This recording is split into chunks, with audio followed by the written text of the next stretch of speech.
And we should be live. Hello, this is Eva for Once Upon a Timeline. We've got lots of very interesting Mandela effects to talk about today. Let's see who's on. Looks like Guardian Matrix. Dark Wolf's Den was, of course, the first one. But because I'm mean, I had to mention him second. Let's see. Who else? Who else? Maybe it's too late at night for you. Cupie! The Cupie app that never sleeps, according to Mandela Affected. Let's see who else is here. Okay, just you three. That's it for today. I'm going home. Let's see. Okay, live control room. Give me a sec. I always forget how to operate this thing.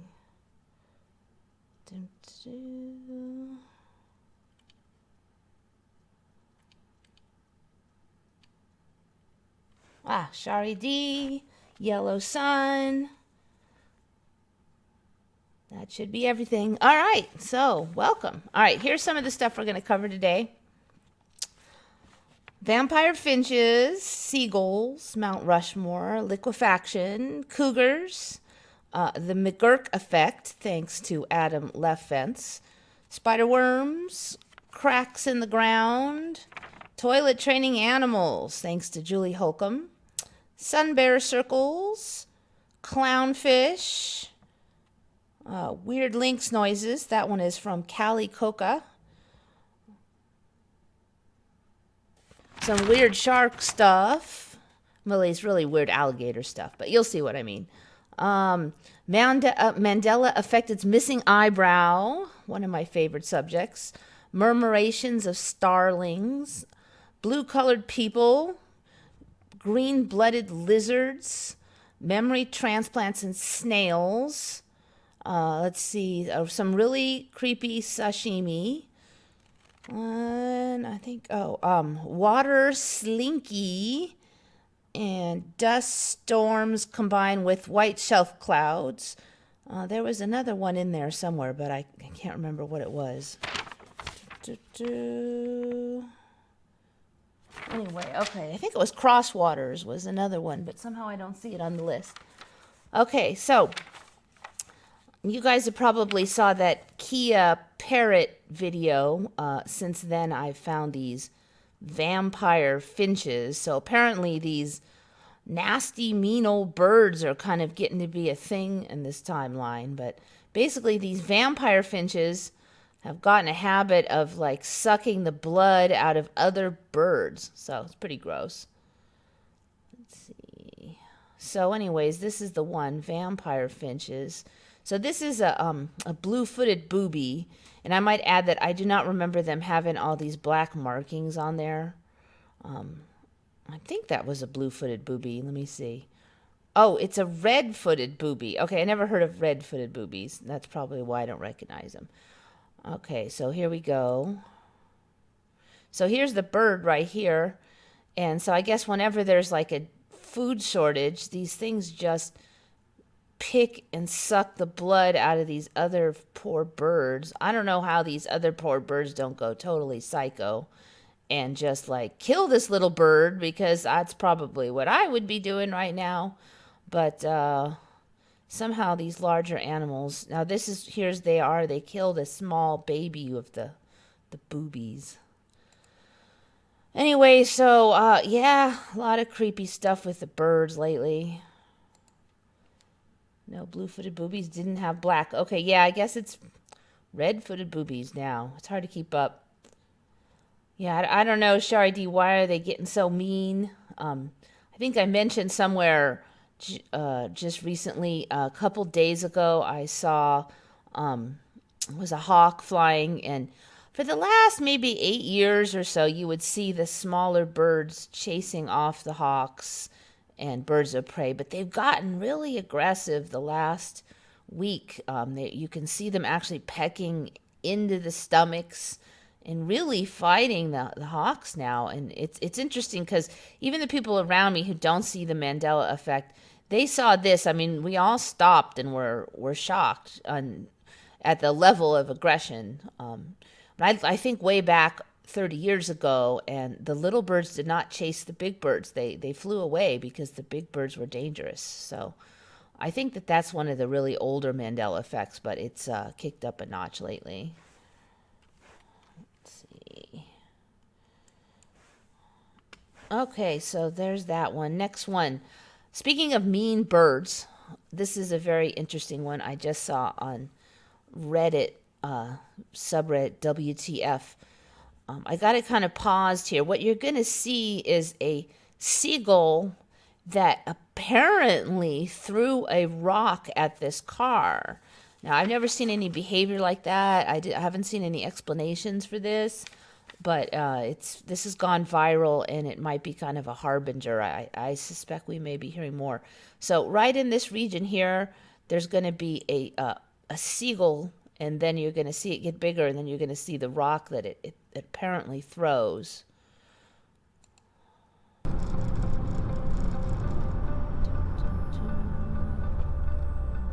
Any minute now. What?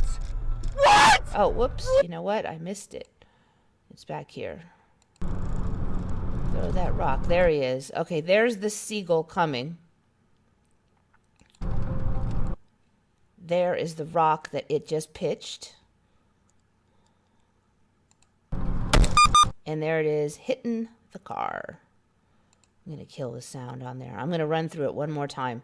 The rest of the video is fairly boring. So for all intents and purposes, apparently, this seagull pitched this rock. Now, there's a chance that this was CGI, but it doesn't appear to be... It just doesn't seem like an advertisement to me. You can't tell for sure, but just thought it was interesting. So our seagulls using tools now, and we've seen a lot of weird seagull stuff lately. So somehow this doesn't surprise me. Hooligan seagulls, yeah, that's about it. Yeah, somehow it looks legit. I mean, I'm not a CGI expert, but it kind of fits in with the pattern of things. Okay, now this one here, I just thought this was really interesting. This one is actually on Adam Leftfence's channel, and he's talking about the McGurk Effect. Mandela Effect, McGurk Effect. Okay, I've never heard of the McGurk Effect either, but it fits in with this whole Yanny and Laurel thing. And then there was the brainstorm and green needle one. If you haven't seen the brainstorm and green needle one, definitely check that out. I do not think that we used to be that susceptible to changing what we hear. I mean, I actually have kind of bad hearing. I have bad processing of language, basically. My regular hearing is fine, but my language processing hearing is bad. And so I actually do watch people's mouths a lot for clues to what they're saying. And I've kind of studied this because of my problems. And I've never heard of any of this. And I just, I've never experienced any of it. I think that this might be something that's changed recently. You know, our brains have changed. Ears have changed, our processing's changed. I think this is a new thing for humans. And, you know, some people think that it is sinister, that they're trying to maybe brainwash us. But I think this may actually just be something that we didn't used to experience that now we do. But, okay, so what is the McGurk effect? Basically, it is that if you hear a sound... but then you see someone's mouth moving in a shape that would make a slightly different sound, that will make you hear the different sound. So this guy is saying the sound that is like a sheep. It's like ba, B-A-A-A. And when he says it and his mouth matches the sound of ba, you hear ba. Now hopefully you can hear this, because I think I have my computer set right that you could hear it. Ba, ba, ba. Have a look at this. What do you hear? Ba, ba, ba. Ba, ba, ba. But look what happens when we change. Okay, so he says ba, ba, ba, and his mouth is making the shape like ba, ba, ba. You hear ba. But then the story is if he makes the shape that of his mouth that looks like fa, then you would hear fa, F-A-A, that you'll actually hear it. Change the picture. Ba, ba, ba, ba, ba, ba, ba. And yet, Okay, so it actually does work on me. I can hear fa if I'm not paying attention. If I kind of concentrate really hard, I'll hear ba. And it doesn't sound like this works totally on everybody, but I can definitely hear fa when his mouth makes the fa movement. And I think that this ties in with all the other stuff. Really good find, Adam Leftfence. I have not heard of this before, so I don't know what. Do you hear it? Yeah, you can hear it. Okay. I'm still learning how to use the computer with all the settings, and I don't really understand them half the time. So people who think they are unaffected were floored by the green needle brainstorm. A friend of mine was flabbergasted. Yeah, the green needle one. That one is a trip. I kind of assume that you've all done the green needle brainstorm. Because if you haven't, you should. What happened to black sheep? I think black sheep still exist, right? I've got to go back here. Owls looking into windows, rain on the plains. Yeah, you know, I think I've mentioned before, birds have been coming in the house. They never used to come up to the, if I leave a door or window open, they'll come in. And not too long ago, I have this little side like guest house, and there's not screens in all the windows, and it was pretty hot, so we left the window open. And I walked in there to get something, and there was something scrambling around behind the cabinet. And I thought maybe there was a huge rat or something in there. I was kind of freaked out. It was really noisy. So I'm like kind of sheepishly approaching the cabinet. And this bird comes out from behind the cabinet, and then it flies out the window. So not only did it come in and slam around behind the cabinet, but it knew where the window was. It went right back out.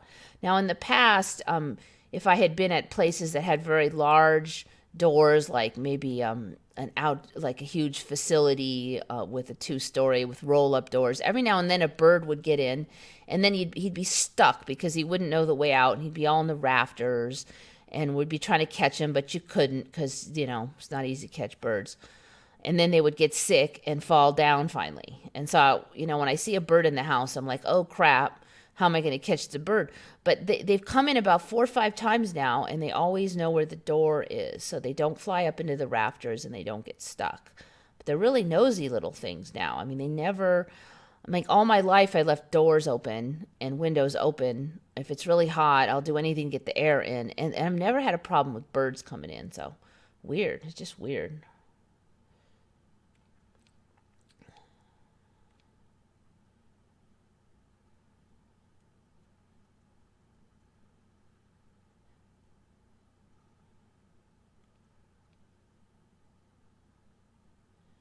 Brainstorm, yeah. Maybe I should just do it real quick. Maybe I'll just find that brainstorm green needle just for everybody who hasn't seen it. So my apologies if you've already seen it. But it's a trip. Do you hear? Okay, here, I think it's this one. Now this one's kind of an interesting story because turn off that. This guy, right after the Yanni Laurel thing, he went around and posted on like a whole bunch of YouTubers' channels underneath their videos. Oh, go and see the brainstorm green needle. So it kind of, that's how I found out about it. This guy was going to all the channels and posting. So interesting. Okay, so basically the storyline here is if you think about brainstorm and expect to hear brainstorm, that's the word you hear. If you think about green needle, the words green needle, and expect to hear green needle, then you'll hear those words, but you'll like really hear them. And what's weird is that the word brainstorm and the word green needle are not very similar, but yet whichever one you think you're going to hear is the one that you will hear. And I've also found that I can hear brain needle or green storm, depending if I want to hear those also. But it's just weird. I mean, if they were really close words, I could see it, but they're not. They're not close words. Let me turn on the sound.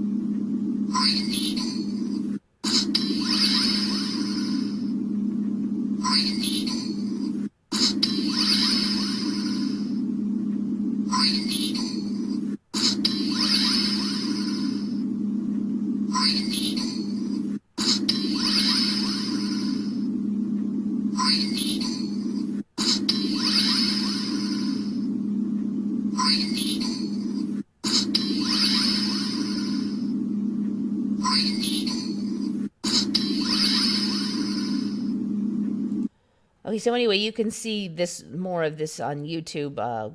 Brainstorm, Green Needle Challenge, What Do You Hear? Original video by PHP. But whatever you think, that's what you hear. It seems like it's pretty universal. All right, so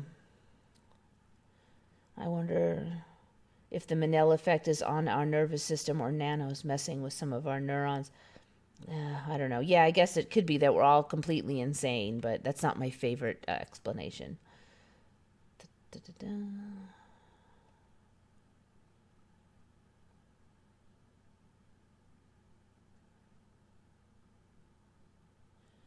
Kyokuk Monte. I have heard of the McGurk effect, but only in the past 4 years.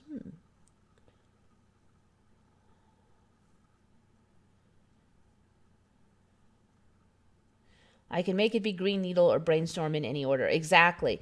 Because the sound that's emitted each time is identical, and your brain is apparently somehow stamping the interpretation on it. Either brainstorm or green needle, or green storm or brain needle are also possible, as somebody else already mentioned. Okay.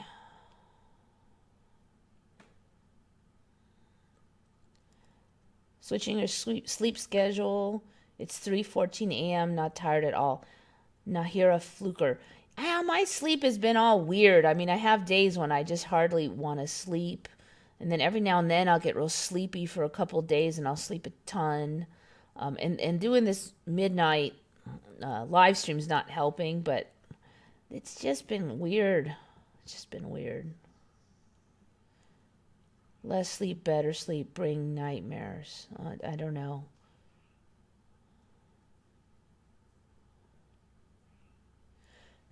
Okay, World Church. To me, all these audio illusions are just ways to make us doubt ourselves and claim everything is an illusion. Yeah, I've definitely heard that interpretation, and I can understand why people are worried about that.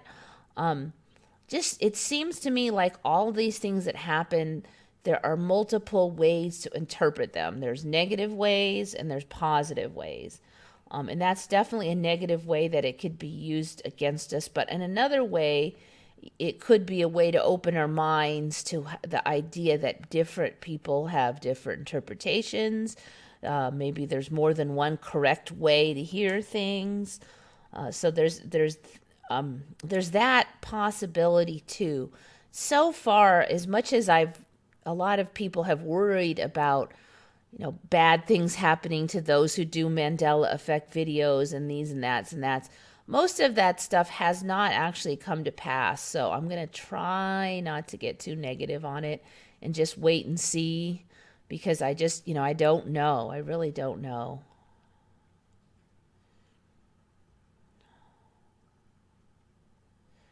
I take magnesium supplements so I don't fall asleep after shifts constantly. Kyokuk Monte. Yeah, that's one of the things Mandela Effect has suggested. I actually have been taking magnesium subs for like 10 years. I get leg cramps at night if I don't take those. So I've been good on those. So I don't know if they'd help me with the ME or not, since I already take them. And I'm not going to stop taking them. It would make sense we have been depleted of essential vitamins and minerals. Gonna look up magnesium and the CNS angle. Thanks. I don't know what makes sense anymore. I mean, if you can magically change your body to something else, then can you magically have enough vitamins and minerals to do it? I don't know. I just don't know. I mean, none of this stuff should be possible. So, how much does what we've always assumed to be the truth actually apply here?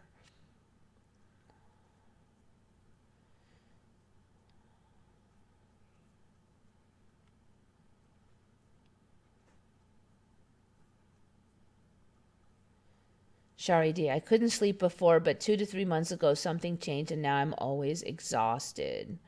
Yeah, and there definitely seems to be some kind of exhaustion factor that happens with the shifts.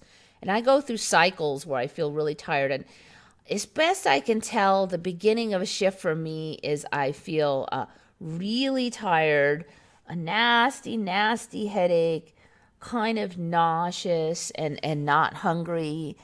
And that's like the first stage. And then it kind of switches off where it kind of backs off and I'm not as tired, but it'll come and go for a bit. And I'll feel like really moody and weird like that. And that'll kind of come and go. And then it'll taper off and then I'll feel pretty good for a while. And I'll have a lot of energy and then it'll start over again. So, and one of the reasons I don't think it's an ordinary sickness is like I can feel really bad and then 2 hours later I'll feel great. And then I could feel really bad 2 hours after that. So I don't know of many sicknesses where you can just feel terrible, then feel great. And then, I don't know, it doesn't, if I went to the hospital, they just think I was crazy.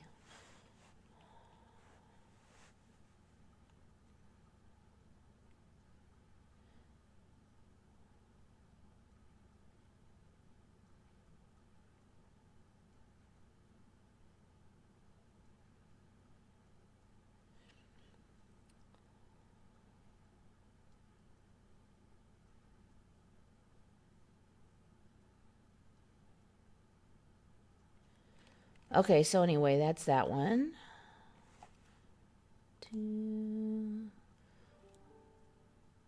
Spider worms. Okay, I think, who came up with this one? Was it me? I think I found this one. I don't have anything down for anybody else. Okay, so this is, oh, you know what? This was probably on one of the Reddits. Basically, they talked about somebody killed a spider. And then this giant worm came out of it, and it just, I don't know, I just felt like I had to put it on here. The worm's bigger than the spider, so they killed this spider with some spider, like, poison. This monster worms comes out. So supposedly these worms live inside the spider, carefully eating everything less important, like leaving the digestive system alone and stuff like that, until so that they could get really, really, really big in there without killing the spider. So somehow this worm is smart. It knows what to eat. I've just not really heard of anything like that out of a worm. And the thing is massive and it's gross. So the spider dies and the worm is real smart. So right after the spider dies, the worm leaves. And supposedly this worm also is able to make the spider really thirsty. So it goes to drink water. And I've never really heard of a spider drinking water before. But apparently the spiders, I thought like spiders got their liquids from their prey. But so these spiders go into the water and then the worms lay their eggs in the water. So that's the new storyline. And the whole thing just sounds ridiculous to me. Well, there's that one.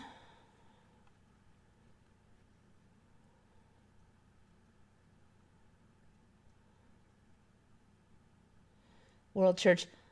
I remember worms being asexual and breaking off a piece to reproduce. Yes, World Church, that is what I remember.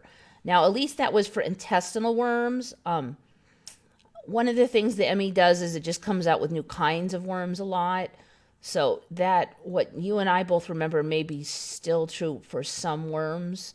I am quite positive that those worms that pets get, like dogs and cats, they get them from fleas.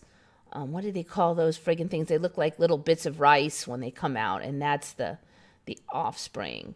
I'm betting that if we check that those will still be like that. See, what do we call those friggin', what were they called? Those worms are called, let's see. Get from fleas. Tapeworms. I know they're tapeworms, but what kind? What kind of worms does a dog get from fleas?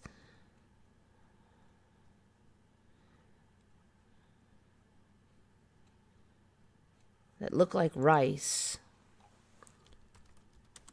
It's the ones that look like rice.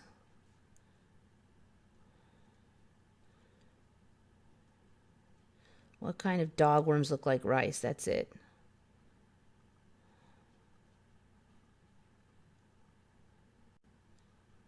Just tapeworms. There was a specific word for them. They weren't just any old tapeworms.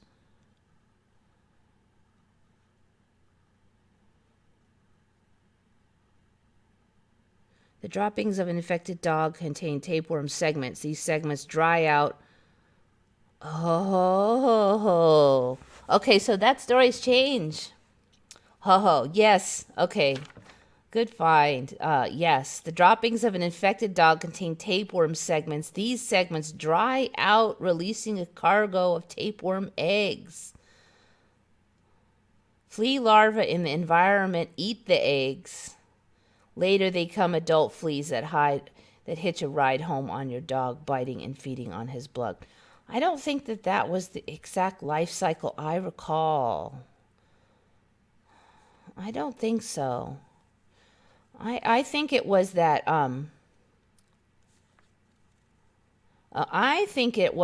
the eggs circulated in the blood of the dog.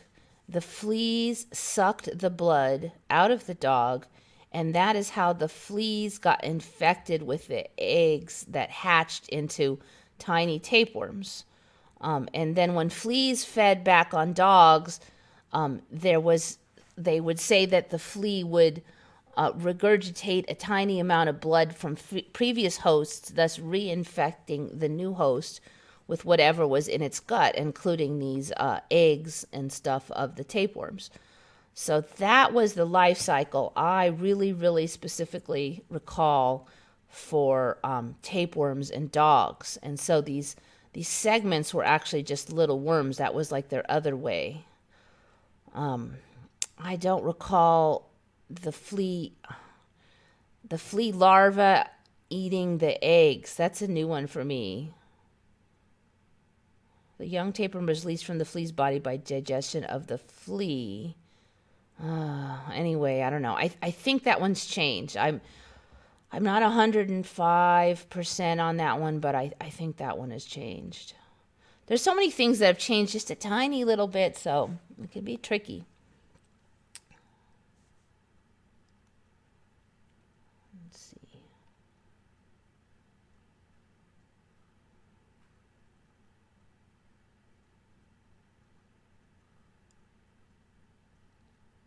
Night crawls, if you rip them in half, they would still live. I definitely used to hear that if you cut a worm in half, it might live.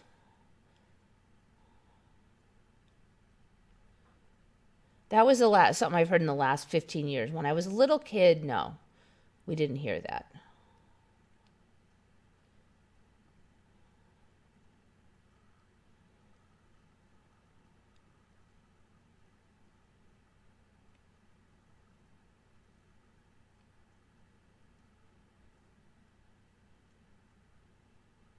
Isn't it so freaky that most stuff is just different now?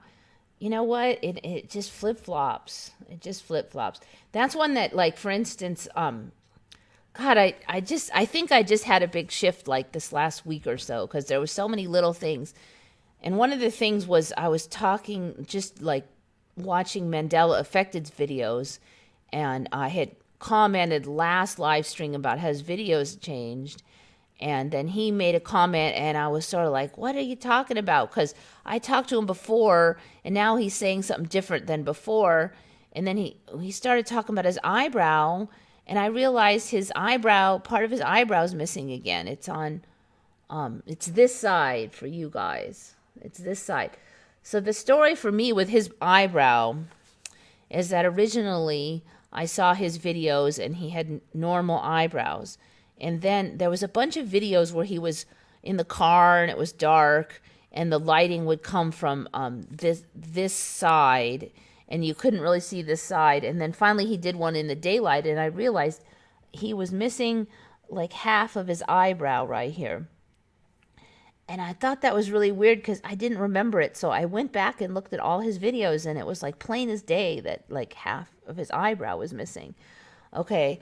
And so I'm like, I'm pretty sure that that wasn't the case before, but I wasn't 105% sure. So I didn't say anything. And then a bunch more time went by, and then I saw a video, and I realized that it looked like he had his eyebrow all back on that side. So I looked at all his old videos, and all of his old videos showed he had a full eyebrow over there. So then I was like flipping out because I'm like, that is definitely a Mandela, because I was watching for that now. So I talked to him in a Skype, and I said, you know, I saw at one point your eyebrow, part of your eyebrow was missing. And he's just like, huh? He's like, he had that look like whatever, you know, he had no idea what I was talking about. And so I kind of didn't talk about it that much more because what am I going to say? You know, he's just like, whatever. So then now he's talking about like he already knows about it and all. And I'm like, what? When I talked to you before, you didn't. Well, now it's the version without the eyebrow again. He's missing half his eyebrow again. So I don't know if that's the same version of him as a couple times ago, but it's a different version of him than I talked to the last time about him missing the eyebrow because now he is missing the eyebrow. So I'm like, everything we talked about before, he remembers a little bit differently now. And so it's like we talked before, but we didn't because we said different things, I guess. I don't know. It's just weird. So, yeah, everything's changing. Even that, and I mean, that wasn't that long ago when I talked to him. So, I mean, I'm like, I hate it when all the other Mandela people change because then you're like, I didn't even, I don't know. It's like I talked to him, but I didn't. I just, I don't like it.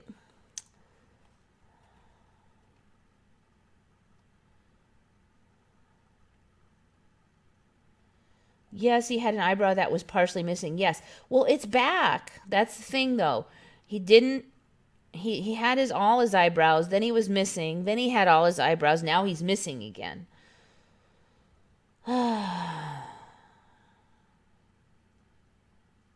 Shari, I was watching some videos about ME from a year ago. They were experiencing what I'm experiencing now. Yes, this last shift, I noticed a bunch of MEs, and I was going to do videos on them. And then I looked, and somebody else already did videos on him like a year ago. So a lot of them were lone eagles. So I think he's been in this timeline before because some of these things I've been watching, and I know that they only just shifted for me. And for lone eagle, apparently they shifted. This version of lone eagle saw them a year ago. But, you know, this version of lone eagle does not remember the Mandelas from my timeline.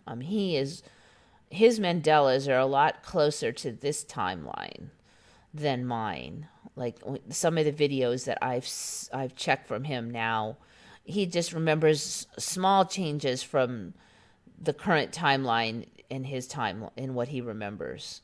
Whereas I remember really big changes. So I don't know. I ditched the old version of Lone Eagle somewhere, and now I have this version. Anyway, it's a trip though because you just saw something change and then you look and there's been videos on it, and I keep up with the videos pretty well, and I'm pretty sure he didn't do those videos in my old timeline. So it just, I don't know, it just makes you feel crazy.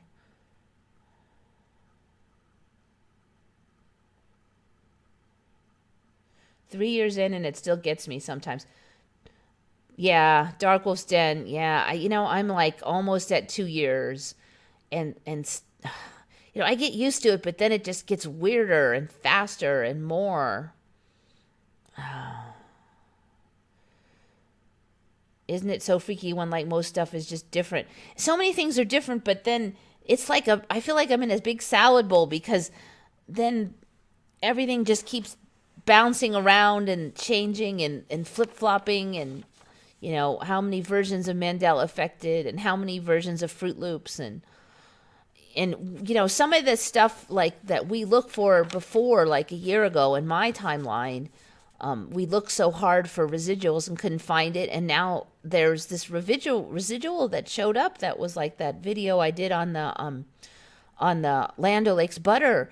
That residual wasn't there before, and now it's right there. I don't know. It just so that's just I didn't expect to see that residual show up. I mean, I didn't expect to see a piece of my own timeline be gone for a year and then just sort of a little tiny corner of it showed up.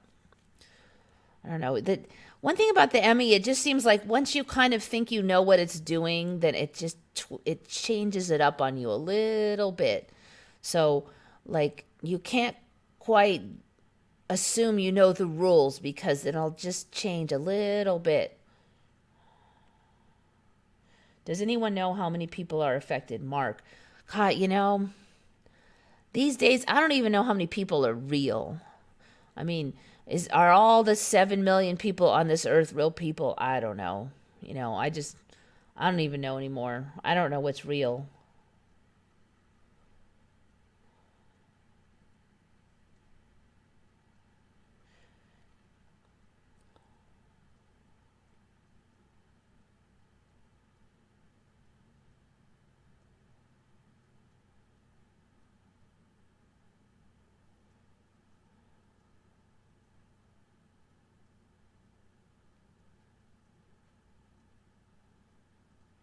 Anyone else have a really high anxiety around the time of first finding out about the ME, Sean? And no, my life was pretty boring then, actually. I didn't have any special anxiety around that time. I mean, I certainly did after I found out about the ME. That one's kind of a funny story. Somebody had mentioned this thing called Mandela Effect, and he was talking about the Berenstain Bears and just a couple of little spelling changes. So I'm just like, oh, it's, at first I just didn't really think much of it. It was like, oh, there's some kind of a spelling memory thing. And I didn't look into it for a couple weeks. And then one day when I was really kind of bored and had a lot of time on my hand, I'm like, oh, I'm going to look up that thing that guy said. And I started looking, and they started talking about, you know, anatomy and Arctica disappearing and stuff. And then I was like, holy hand grenades, you know, it's not just spelling. And I realized I remembered almost all of the Mandelas the old way. And I mean, my anxiety level definitely went like supernova. It was totally freaky. I was completely obsessed for quite some time. So then, yeah, then I was anxious. Oh, yes, I was anxious. World Church. I'm not sure there are 7 billion. I looked it up and there are only like 1 billion Facebook profiles. World Church, you know, something's going on with the whole billions thing. I am not sure I remember 10 billion like some. A lot of people were saying a year and a half ago in my timeline that they remembered 10 billion and then there was only 7 billion. So I started looking at the counter. Let's see. World population. This is the one. Population counter. This one, I believe. Let me just look at it real quick. I'm pretty sure this is the one I look at. Yeah, this is it. It's the one with it counts. Yes. Okay. All right. So I looked at this one maybe a year and a half ago, and it was really close to right here, and it had made it up to about 779, blah, blah, blah for a while. And then I didn't look for a long time, and it was back down to 76. And then I didn't look for another like 6 months, and it's still at 76. It should be a little higher. So there's something going on with this thing. It keeps kind of like moving forward and then setting back for me. So it hasn't gotten over 7.6 in the entire time I've been watching, which has been close to 2 years. So this thing is not moving normally, and it was higher than 7.6 briefly though. So something's going on. It seems like the population is kind of stuck right here at 7.6 for a while. I don't know what that means, but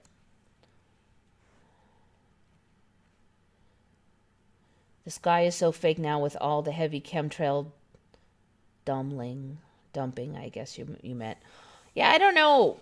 Robert Conklin, I know a lot of people talk about the chemtrails, like, I don't know what that is. I mean, I don't know if that's just changes in atmosphere or, is it magical Mandela effect changes, or is it really just humans spraying things changes? I mean, I don't know how to separate them now.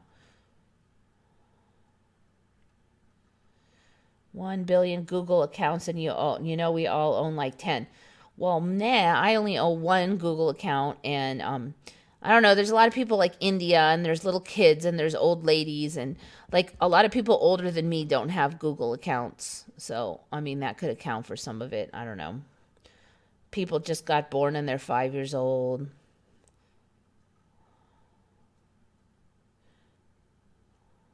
Yeah, it's deleting numbers like YouTube deletes views, channels, subscribers, and comments. LOL. Yeah, World Church, I just got this nasty, nasty comment on one of my videos about how I deleted her from my subscriber list. And I was mean and picky or something. And, it was funny because I have never deleted anybody from my subscriber list.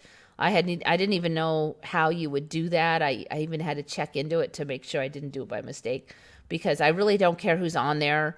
I mean, my videos are public, and if you say nasty things in the comments, I'll block you on the comments, but I don't care if you're on my subscriber list. So anyways, I don't know how she got deleted, but it wasn't me. That's all I have to say. I've never once deleted anybody.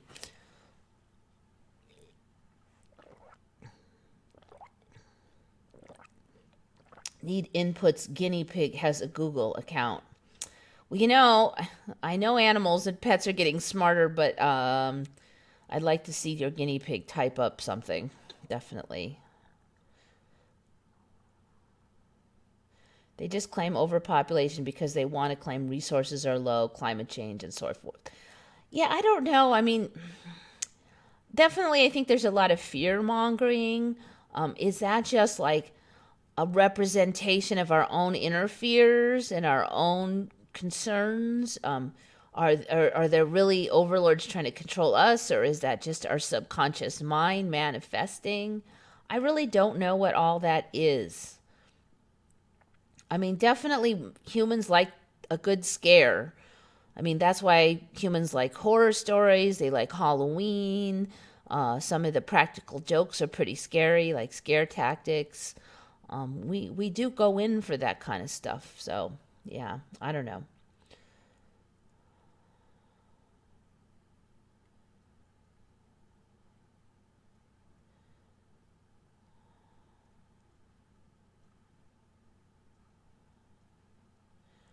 I've seen them pull the numbers down, the numbers change in front of my eyes. World Church. Yeah, the official storyline that YouTube gives is that occasionally they will purge unused accounts.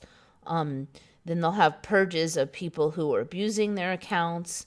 And when the accounts are purged, any upvoting or downvoting or anything they've done are also purged. And so you should occasionally have jumps in your numbers. And if they go through and they make a big purge, then your numbers will drop. And that's the official story. And it happens to all the YouTubers as best I can tell. It's, even if you're just doing really dry, mundane videos that have nothing to do with the paranormal or politics or anything, that still happens. So I don't know, that's the storyline. Of course, that could just be a cover for some weird Mandela stuff, because Lord knows we have seen lots of weird, stupid stories that tend to try to cover things. So, I don't know what to think when I hear those now. My son's cat has a Facebook account. I guess I'm boring because I just have the one account, and it's enough for me to keep up with. Phyllis Wheeler, hey. Oh, the Mexico crack. Yeah, I'm getting to it eventually if I catch up with the chat here.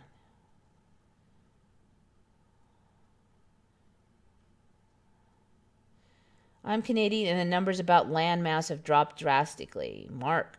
Yeah, Canada is a trip for me. I mean, you've got a jillion lakes now. That gulf has come down. What do you call that? That big gulf in the middle there has come down, and like a whole bunch of the east side has torn off, and the map used to show you all white, but now it's mostly green.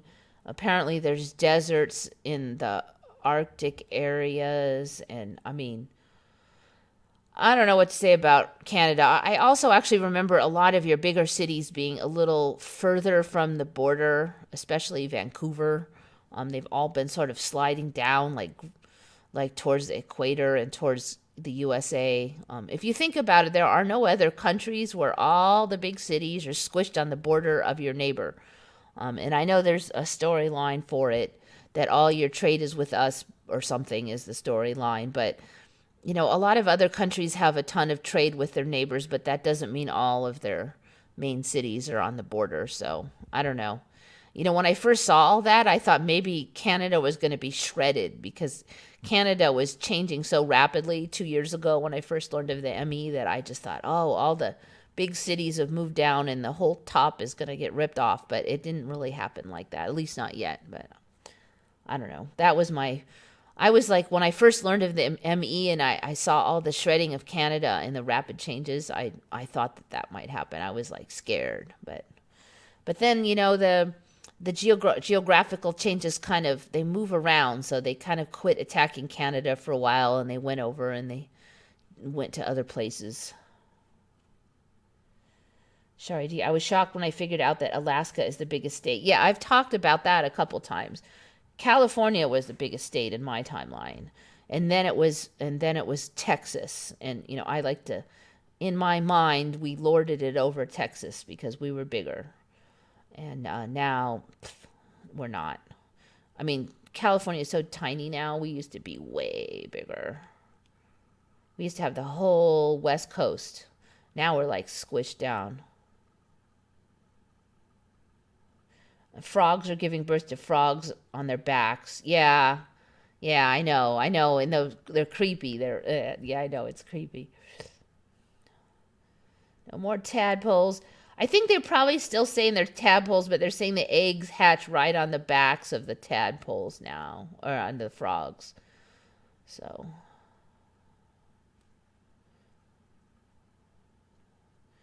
U.S. is only 1% smaller than Canada in land mass. Mark. I do remember the USA and Canada being rather close, but I mean, Canada used to kind of sit on top of the US in kind of a similar shape. I mean, the bottom wasn't the same, obviously, but it wasn't like all kind of, it looks kind of like it's been split open on the top by the Gulf there. Need input. Frogs giving birth to frogs. You haven't seen that one? Okay, let me just look that one up really close. Wait, that's something later. Okay, frogs give birth on back. Yeah, there's so many. Okay, here it is. The Suriname sea toad, she gives birth to her offspring right out of holes in her back. Her offspring have developed from eggs into frogs underneath her skin. Now it's time for them to move on. Let's see if we got I don't want to go to National Geographic because they're like really fast at copyright strikes, but let's see. You know, at first, this one has just changed. Look, in the course of half a billion years of... I'm going to kill the sound. So she's got all these holes on her back. And then they hatch right on out of there. Check that out. Yeah, you're right. They're not even tadpoles anymore. They come out as whole frogs. No more tadpoles. Creepy. That's kind of an older ME for me, but they get creepier every time I look at it. I mean, it's still kind of in flux. Doink.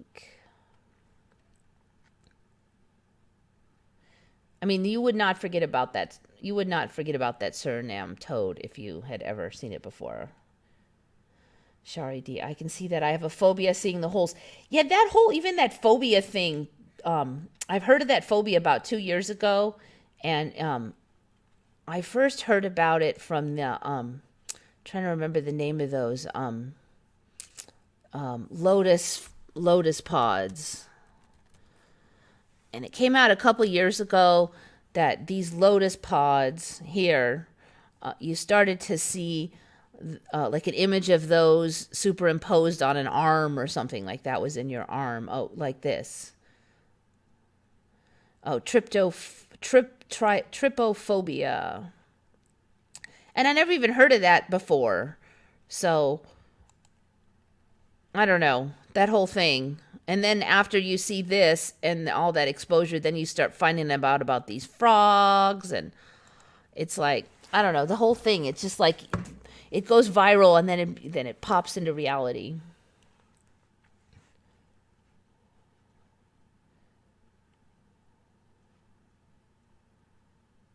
World Church. You know that most frogs still do the tadpole thing, though. Our local frogs still do the tadpoles. Actually, I have some tadpoles in the yard. We have a little water feature, and the frogs have been laying in there. And now we have to keep the water high, and we can't use the hose water because it'll kill the tadpoles and stuff. So yes, the tadpoles are still in force on most frogs. Okay, so this giant crack thing. I don't know if you guys heard.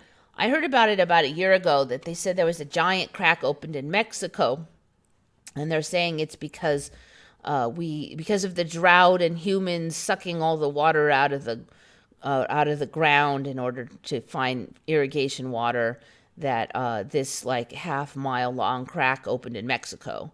But, it's totally natural and blah, blah, blah. I thought it was pretty weird because it can't possibly be the first drought that we've had where groundwater was depleted. But there it is. Well, shortly, just recently, there also was a big one in Arizona. And they said, it was there for a couple years, but we're only just noticing it now. Where is the crack in Arizona? 2-mile-long crack opens in Arizona desert. Drone footage reveals the extent of the crack. Let's look at the images. Okay, so yeah, they're saying it's like 30 feet deep in places, 2 miles long. And they're saying it's for the same thing because of groundwater depletion, which, I don't know. I'm not really buying it. But anyways, so there you go. There's a 2-mile crack, but let's see. I think I mentioned it. Nope, that's a different one. Here's it is. So it's a big crack. Anyway, more weirdness. Looks more like secret fracking. I don't know of any fracking in Arizona. I could be wrong, though.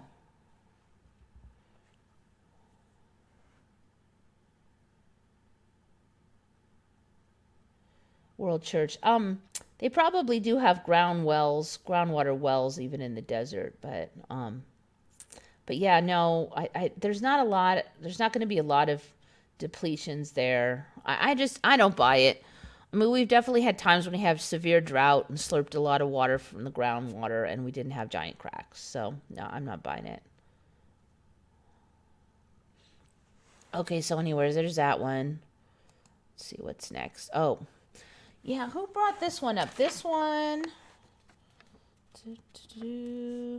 Charlie Training Animals. This was from Julie Holcomb. She comes up with a lot of MEs on my comments section, and she said that she's just been seeing a ton of stuff about animals being potty trained and all kind of weird animals. I mean, you know, cats can, but you don't really expect all these weird animals. And I looked it up, and the weirdest thing about this is that a lot of these are self-training themselves. Like this sloth, and I have to say that the face on this sloth keeps changing, and it's got oranges on it now. And look at all the speckles. So apparently this sloth potty trained itself, and it just likes to. It just started doing this on its own. That's the story of this sloth. Pretty weird. Then I was looking at it, and a couple months ago they were saying that sloths like to come down to the bottom of the tree to poop. But now there's this big whole story about how they hug a tree and they close their eyes and they do this little sloth dance, and you know they're pooping because they get this smile on their face, and this is the whole thing here. That whole thing has gotten weird. So this is a sloth pooping now. I don't know. It's just weird. So I just had to put that one on there. And then there's this other one here where there's this raccoon supposedly has been going over to the toilet and just peeing there. She never even trained it. It just does this on its own. And here it is. It's peeing right now. So he just tinkles, I guess, and then he just leaves. And she just observed him doing this. That is the story. So I don't know. I mean, that's one thing kind of convenient. If pet animals just started potty training themselves and using the toilet, that would be pretty cool. But maybe in another reality they'll be that smart.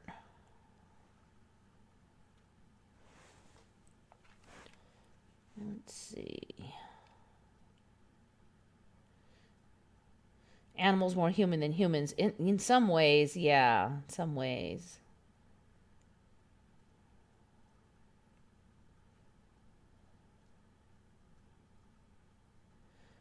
A video by Magnum called this happened April 2018. I think it shows water separating. I'm not sure what that means.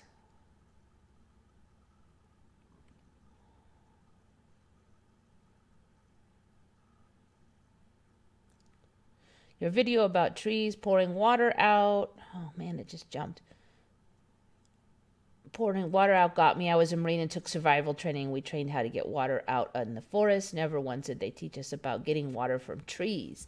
Yeah, exactly. And if there's a fair number of trees that can do it and you can get water out in a couple of hours, I mean, that's going to be a lot easier than a lot of these other methods that they train.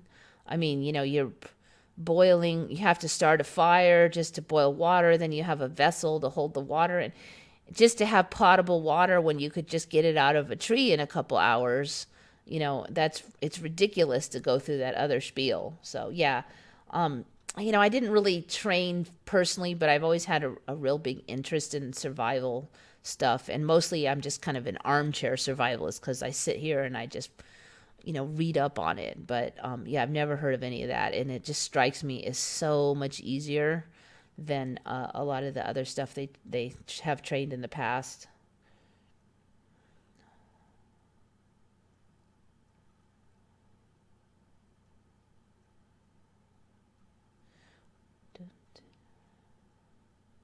There's a huge crack in the Antarctic polar ice cap. Oh. Crack in Antarctic polar ice cap. Huge crack in oh, okay, the regular ice shelf cracks though. I swear those ice shelves, they're always cracking off and disappearing, and yet somehow it doesn't really get any smaller. I mean, I used to worry about that stuff before the ME, but now I just see stuff magically changing size, and I don't know. It's hard to worry about it now. It seems to be one of the things, though. There's always giant ice shelves cracking off, and we should be out of ice shelves by now, but yet we always get more. Wild animals using a toilet, strange. Yeah, exactly. They're not even trained.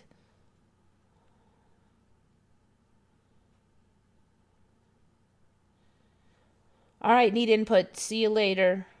Have good dinner. Okay, so that's what we're at. Now, this thing was kind of weird. Let me visit over here. I don't know if this means anything, but it's this weird water that is jumping down. This, it's called water slinky. All the water splats down at once.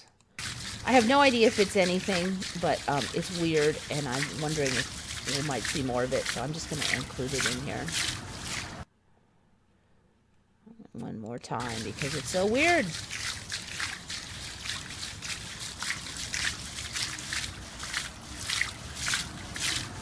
Water slinky. All right, there's water slinky. Okay. was kind of looking through. I mean, I've gone through this like 10 times in the past, and now I'm looking again. There's a whole bunch new weird cloud things and stuff. Okay, so they have this thing called wall cloud that was not there last time I looked. And I guess it does not look like a wall to me yet, but I'm thinking that eventually it'll look more like wall-like. And they're saying that sometimes you see these before a tornado, and sometimes it's just the wall cloud, but no tornado. They got this thing called a tail cloud. So it just kind of tails off like this. That's suddenly the first I'm hearing of that one. Beaver tail. A beaver tail is similar to a tail cloud, though in an idealized environment is much longer and attached to the main storm base rather than the wall cloud. All right, the shelf clouds and roll clouds seem to be combining now. When I first heard of roll clouds, there were only one area in the world, but apparently now they're everywhere. Scud clouds, that's a new one for me. Noted as funnels or tornadoes, but they are completely harmless other than often being associated with severe weather. Scud are not attached to large-scale storm rotation. So apparently it looks like a little mini tornado, but they're not dangerous.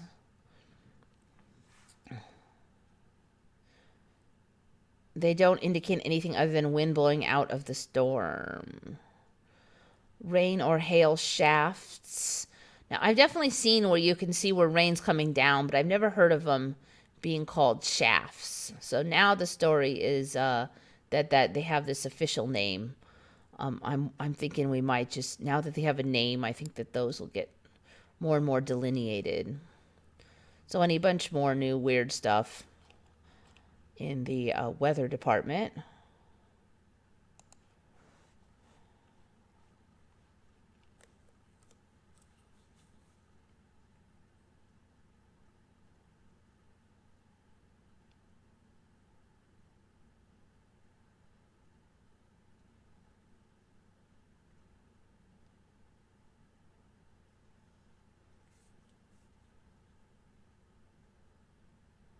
World Church, thanks for coming. Take care. Equated a wall to keep out floodwaters. Water does not go around things now. You know, recent years I've heard of there's a bunch of walls like in the like around Switzerland. No, not Switzerland, like around Finland and that region that keep water out.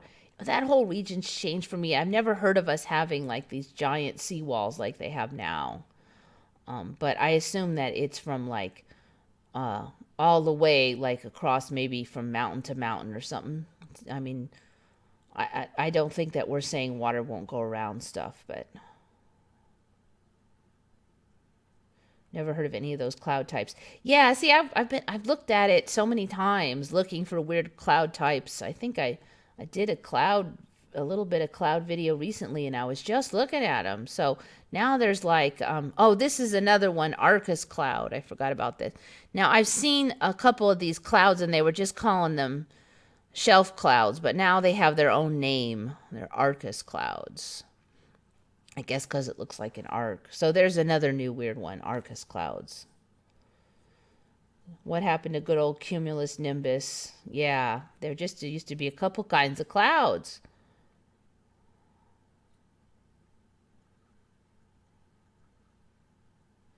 Too, but my wall is small. It's like 100 feet.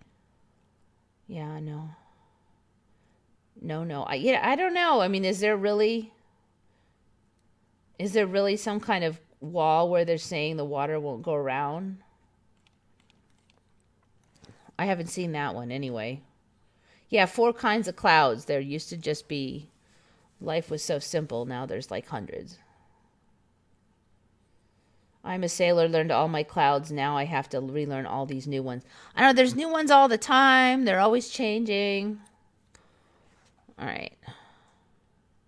Okay, this one. Let me delete these old ones.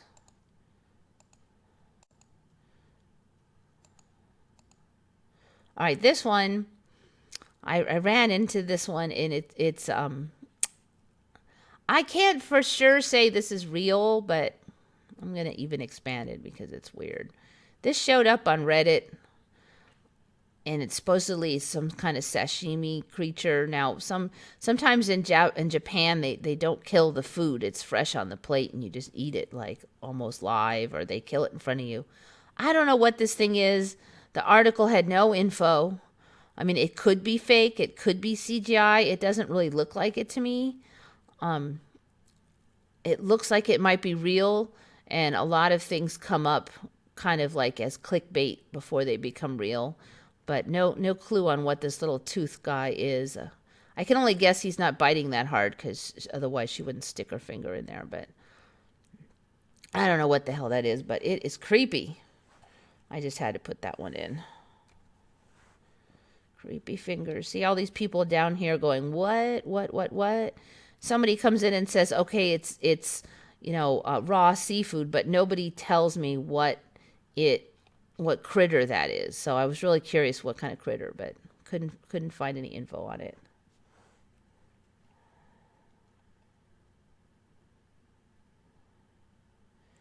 Have you seen where NASA makes hydrogen clouds that actually rain?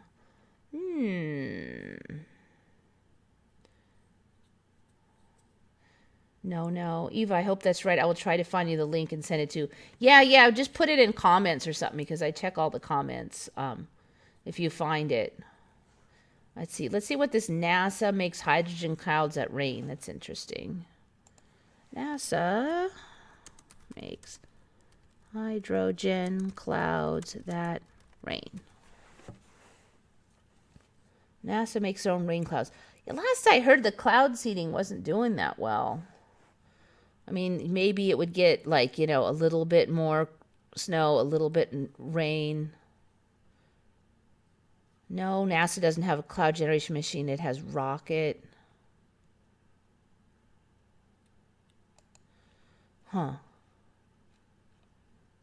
It has rocket engines. I stumbled upon a video shared by an old high school classmate showing a giant NASA machine that can supposedly produce artificial clouds.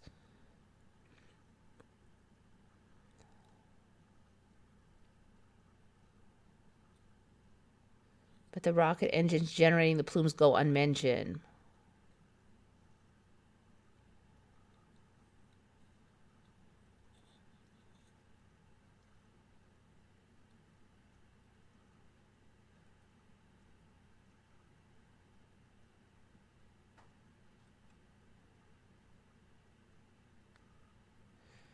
Okay, so they have a rocket engine that's producing the steam.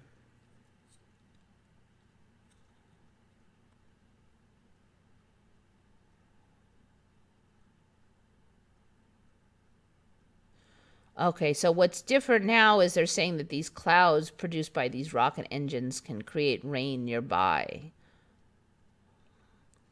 The steam rises after the test and cools in the air and then turns back into water and rains down on surrounding bystanders. That isn't the point of the test, though. Okay, so this is the official storyline, that it just happens to be that they're creating a bunch of steam as a byproduct of their processes. All right, that's the current storyline. You'll just have to keep an eye on it to see if that changes at all.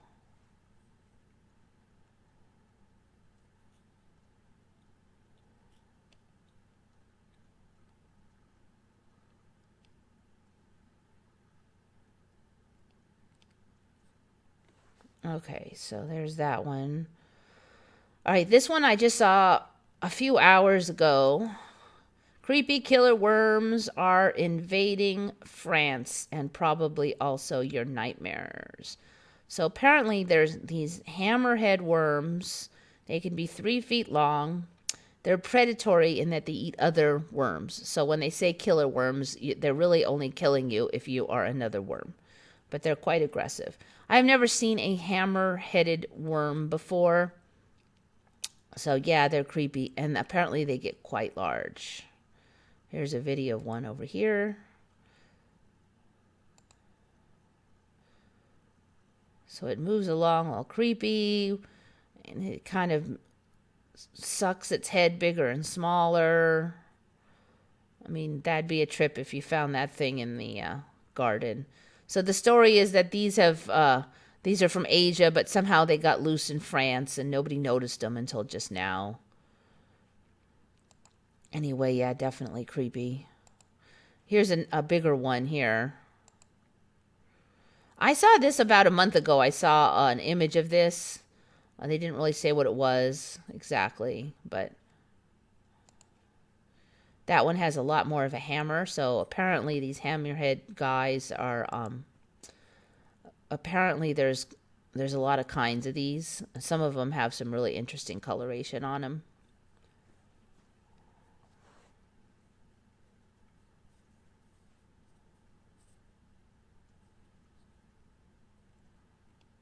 Right now, they're eating another worm. Just wait another shift or two. Shari D. Well, you never know, Shari D. They might become pets, and maybe they'll even become potty trained. You never know. You're assuming the worst, but it may not be the worst. It may not be the worst.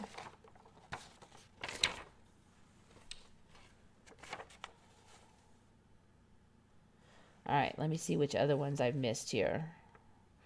All right, okay, I got that one. Okay, another one. This one comes from a commenter called Qwerty, Kwerty, and he was talking about Mount Rushmore. And he's right. There's something on Mount Rushmore I do not remember. Now, I'm not really good with faces, but I really don't remember. Come on, images. All right. Let's see if this is a big image. Hopefully it will be. No, it's not a big image. Let's try a different one. This one. There. All right. Fairly big image. They do look different to me. I remember it being kind of rough here around where the skin meets the wall. It looks kind of fake now, like it was poured. It used to look more chiseled to me. But this is the one that Qwerty was mentioning, and yeah, I don't remember this. I do not remember this lapels of like the suit, and it's kind of half, it looks really cheesy because it's not really done that well. I don't remember that bit at all. I totally don't remember that bit.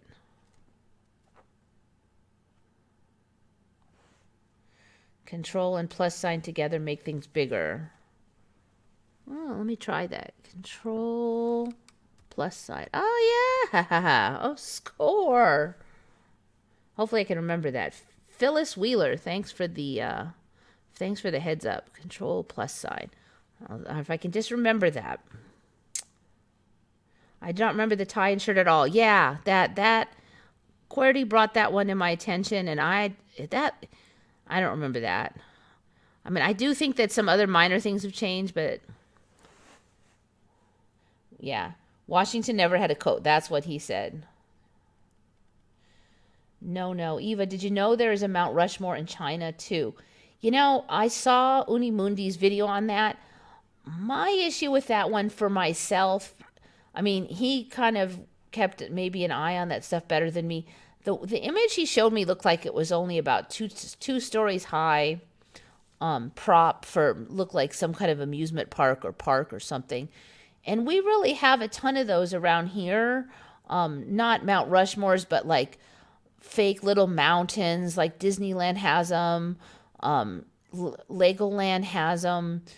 And they're in like every little amusement park has their rock walls and fake pirate mountains and stuff. So if China had a fake little 2-story Mount Rushmore, I wouldn't know about it. I personally wouldn't know about it. I mean, I can't speak for others, but that's one that I couldn't say. Now, if they had a 500-foot tall Mount Rushmore, I would say that I should know about it, but not the little one that he's referring to. It looks like Washington is turning his back on all of them and going away. Yeah, I don't remember this guy being so squished in here. There's some things it looks a little off to me, but it's hard for me to really put my finger on some of it. But this one is one I can really put my finger on. I don't remember that being there. He did not have that big block of stuff on the right side of his face. Oh, you mean like right here? Yeah, I'm not sure on that one. I never was really big into the whole Mount Rushmore thing, so I didn't really look at it like I've looked at some other things.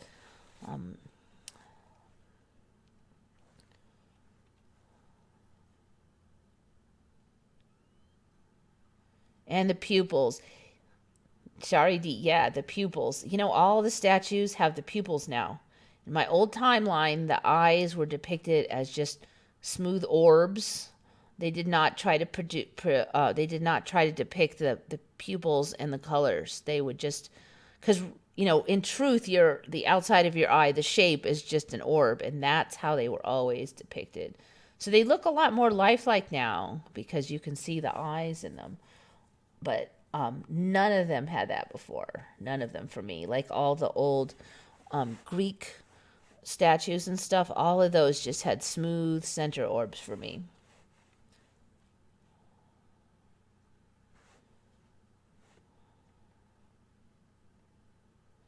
I'm a Londoner, but these heads are famous. Don't recall the lapels. Yeah. Yep. A good find by QWERTY. All right, here's another one that I just noticed. There was something on TV, I think, or something lately. Now, I am familiar living in earthquake land here in California. I am very familiar with the concept of liquefaction. Liquefaction is when they use fill dirt to, like maybe they'll fill in an area that was watery and then build on it. And that land is it's like sandy and soft land. And when that shakes, when an earthquake shakes that, the old story was that it would get like jello-y and it would shake a ton. It would get very, very shaky. So areas that were on fill would shake a lot, and there would be a lot more damage than areas that were just like on old rocks and, hard ground. That was the old liquefaction story, that it would get jello-y. Well, now apparently it really is just like really liquefying. And the recent images I've seen for that are just over the top for me personally. Living in earthquake land. This is the one I just saw. Let's see. View image. Let me see if I can remember the secret trick. Yes, Control Plus. Haha, genius. So these buildings now, they're not just shaking, they're just sinking straight down. I mean, just almost submerged completely. And this image is totally new to me. I've never seen it before today. I think it was earlier today that I saw it. Cars just disappearing into the ground. Another thing that they were showing was that a ton of water would just come out and stream down the road. Like there'd be just rivers and lakes forming in these liquefied areas. And this has supposedly happened. A bunch of this happened in Christchurch. I guess there was a earthquake in Christchurch. I've never heard of it, but everything just completely liquefied and just sank. Like this building didn't fall down, it sank. Like the whole, instead of collapsing and jiggling apart, it just disappeared under the ground. So all of these things just, that one's a new one. They're like Legos tipping this way and that. Liquefaction was never that way for me. I even saw a video where all this water was just bubbling. It was like this. It was just bubbling out of the ground. No, liquefaction was not like that for me. That just wasn't how it worked.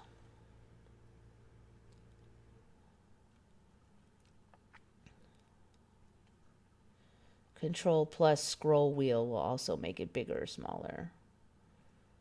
Oh, okay. Control scroll wheel. To try that one. Okay, so apparently this car Car swamped by liquefaction in Christchurch. Yeah, I've been hearing a lot about this Christchurch thing. Let's try control scroll bar. View image. Oh, yeah, there we go. All right, so was it New Zealand? New Zealand's on the Ring of Fire now. That was another video. Visit. I'm not exactly sure where Christchurch is, actually. I didn't study this one that much because I just heard about it. Swamped by liquefaction in Christchurch. Liquefaction would be a big problem for Wellington and neighboring cities, too. I'm not sure where Wellington and Christchurch are. News, local papers, Wellington, Poruia, Hutt Valley. It kind of sounds like it might be New Zealand.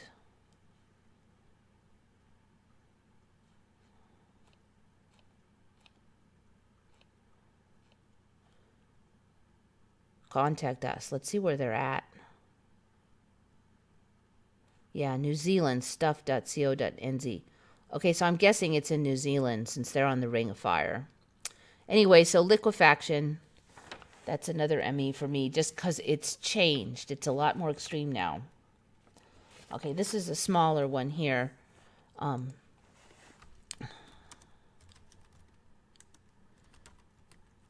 Cougars. All right, cougars. I saw one the other day on TV, and I didn't recognize the damn thing hardly. This one looks crabby. What's different for me on cougars is they've got a bunch of white on their snout now, lined with black. And they have a lot more markings on their face. They just used to be a tawny, brownish color to me. Now they have all this white on their little snookles here. Look at, he's really white in the front and then all this black. And he just got all these neat markings now. And even cuter are the kittens are just darling. There they are. Look at those things. Those are the cutest things ever. See if I can find a better picture of them. I've never seen all those markings. They were just plain before. They were just plain little guys. Cougar kittens. Let's see. So they have a more extreme set of markings, but like their parents are growing them, but the kittens, oh my God, they're so cute. Where are you, little kittens?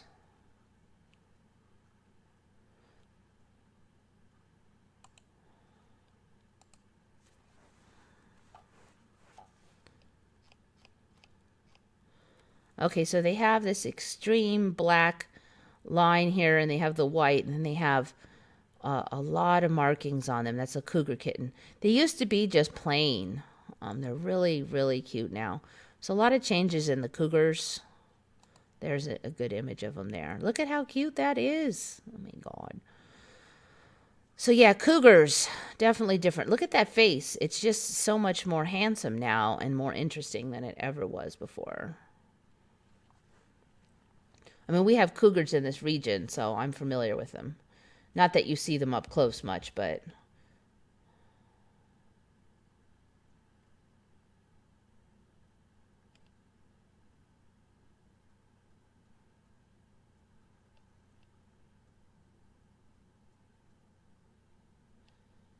Okay. Got that one, got that one. Okay, here's another one I've noticed lately. I don't think I've covered this one. Sun bears. All right. Sun bears are a total ME for me. We did not have any bears that had little sun things, but this is more like the image we've been seeing. Oop. Okay, this thing, this little red, this little orange arc thing has been increasing for me. And also look at the neck. It almost looks like a cobra here. I mean, they've been changing. They used to look like a bear with just a little bit of orange, and now this is getting really strong, and you look like this cobra neck thing. Looks creepy. But one thing I've noticed lately is I'm starting to see a bunch of images where the neck region is almost like a full circle. Here's an example here. The neck region appears to be kind of closing on these so that they look like almost a full circle. They're looking like that Pokemon that has the bear with a circle on his stomach now. So I think that might turn into more like a circle thing eventually. There's another image similar. Almost a full circle now. Before they were just a half circle. All of them were just a half circle before. See, again, he's starting to look cobra-necked. Look at the neck is like getting wider out the side. So something weird going on there. They're looking different. Looks like an Egyptian necklace. Sun bears.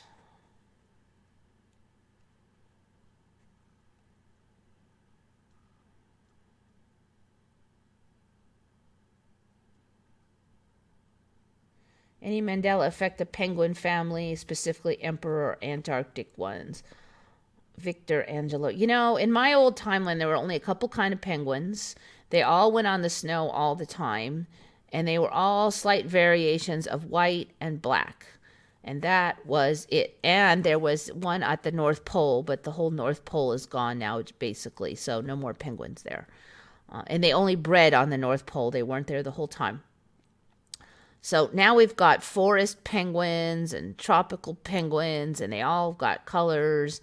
And I kind of lost track. There's a jillion new penguins. So the penguin family, I mean, and they all have more like interest to their coloration and stuff now. So all the penguins are a big fat Mandela for me.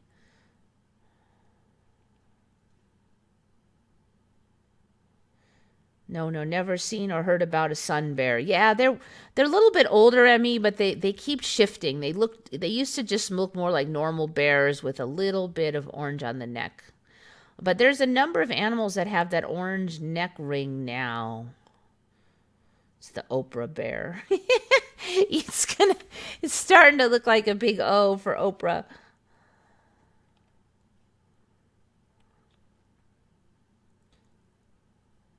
Polar bears now are in the North Pole, too. In my world, they were only on the South Pole. Lush and burl. Okay, that wasn't that way for me. For me, polar bears were on the North Pole only, and they were on Arctica. But there is no more Arctica, and all that landmass is gone. That was at the North Pole. But that's used to be where polar bears live for me. Now they live on Canada and stuff, but... Tsuki no Waguma, meaning bear of moon, because they had that mark like a crescent moon, not the sun. Plume said that. Oh, that's interesting. So they're called moon. You know, even if they're moon, if they get a circle, they could be like the full moon. So moon kind of covers it because it could be a crescent or full, whereas a sun bear, it almost has to be a circle because the sun does not have a crescent form. So I think the Japanese are already ahead of the game. They're ready for whatever form it takes. Only QP, only 2 penguins. I believe that is the case for me, QP, that there were only 2 penguins. I know that there were very few penguins and they were all white and black and they were very close to each other. So it was kind of hard to remember which was which because they didn't look that different. Bears in Japan now. Do they have bears? What? Let's see. Bears native to Japan. You know, they have bears in Florida, if I remember correctly now, and that's a Mandela for me. To Japan. Are those sun bears in Japan?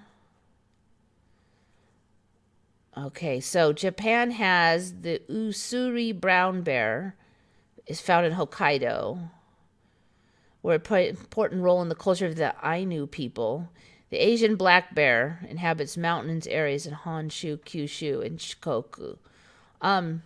Yeah, I don't remember any bears in Japan. Certainly not the Asian black bear. What is that? Asian black bear.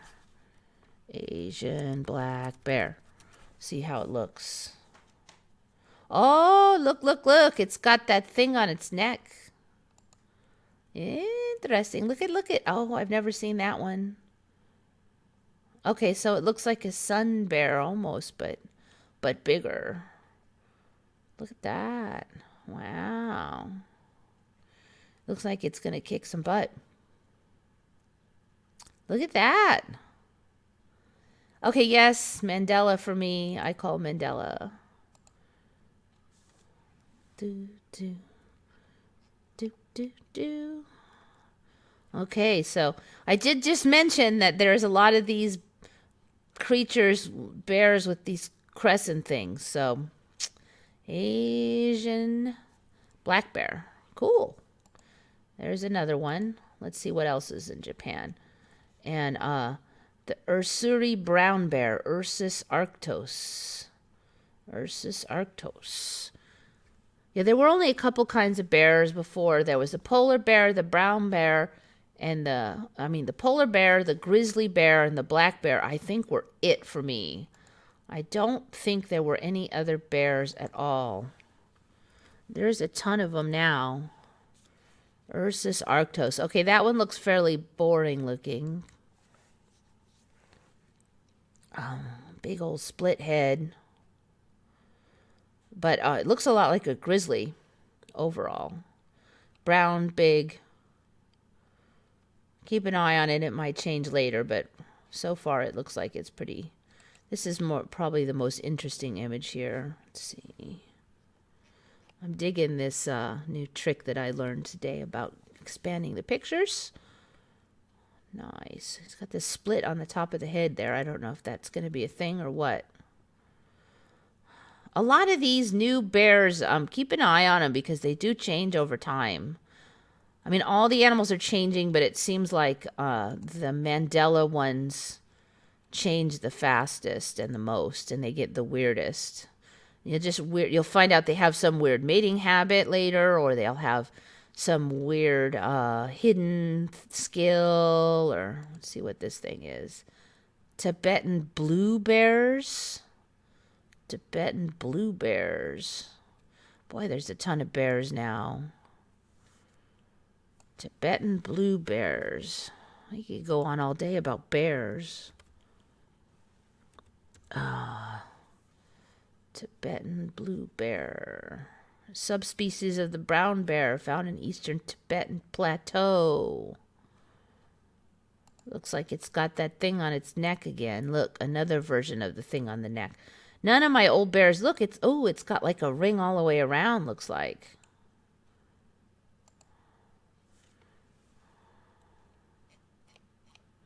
Look at that. It's got like its own collar. Cool. Oh, they're cute little guys. They look like dogs almost. Look at that. Does that not look like a dog? Tibetan brown bear. It looks like a dog.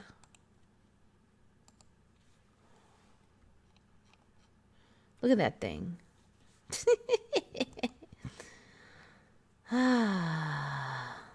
See if there's anything weird about him.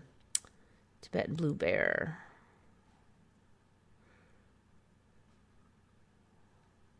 One of the rarest subspecies of bear in the world. That translates to me as one of the newest MEs currently in the world.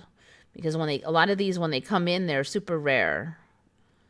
The blue bear is rarely sighted in the wild. The blue bear is known in the West only through a small number of fur and bone samples. The gobi bear is sometimes classified as being of the same species as the Tibetan blue bear.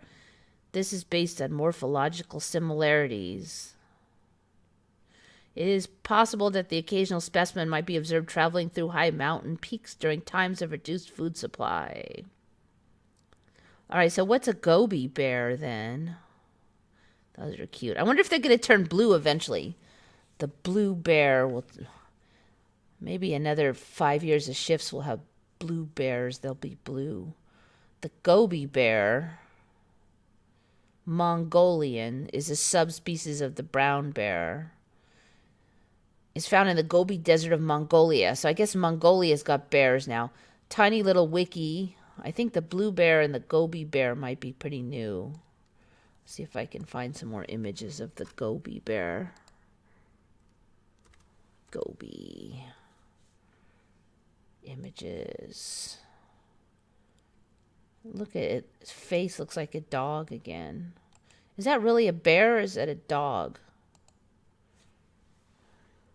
It looks like a dog. I was just thinking that earlier today that a lot of the bears' faces, I just don't remember them looking so much like dogs. Look at that. That looks like a dog, too. There's been a lot of images of bears, like, riding on motorcycles and stuff lately, too, in Russia. I'm wondering if they're going to tame down a little bit. Look at that. Looks like a dog. Really furry. Okay, so looks like bears are everywhere, basically. And they're cute and they look like dogs. That's my story and I'm sticking to it. Okay. This is making me crazy, Lucian Burl. Yeah, I know. Sometimes I think I could just sit here all day and all night finding Mandelas because... Oh, yeah, panda bear in China. Okay, I agree. There was a panda bear in China. Sun bear was like 3 feet tall, only a very small, from India and Vietnam. No sun bears for me. I forgot about the panda bears. Although panda bears are interesting because I didn't learn about panda bears till I was 18, approximately. And I do wonder if they were really, really early Mandela for me. Because, you know, as a kid, I loved animals and I had all the animal stickers and the animal folders and the little animal books. And somehow I never saw pandas when I was a little kid. When I found out about them, I was like, how could I not know about these? Oh, they must be because they're really rare. But, so anyway, but yeah, we didn't have no sun bears for me. But that's how they start. They start out as a little thing. You know, a lot of these animals start out as small and they get bigger, rare, and they get less rare, or fantasy, and then they come into reality.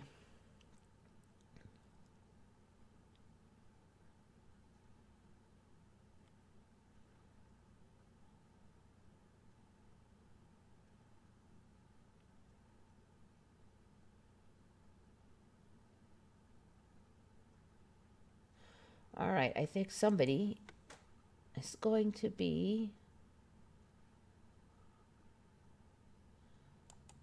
removed. I think that does it.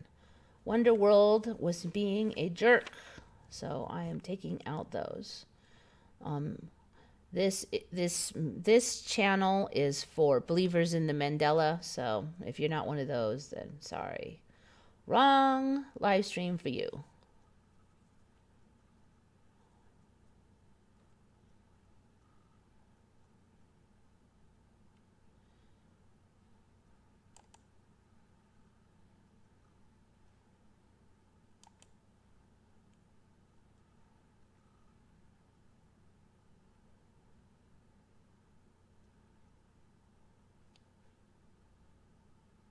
Phyllis, what they were rare in the late 90s. Yeah, I mean, that could be it. And when I first heard of pandas, that's what I thought. Oh, they're really rare. That's why I never heard of them. But that's how all the Mandelas are coming in. You know, like pangolins. I first heard of those 2 years ago. They were super rare, deadly, endangered, hardly anything. They were small.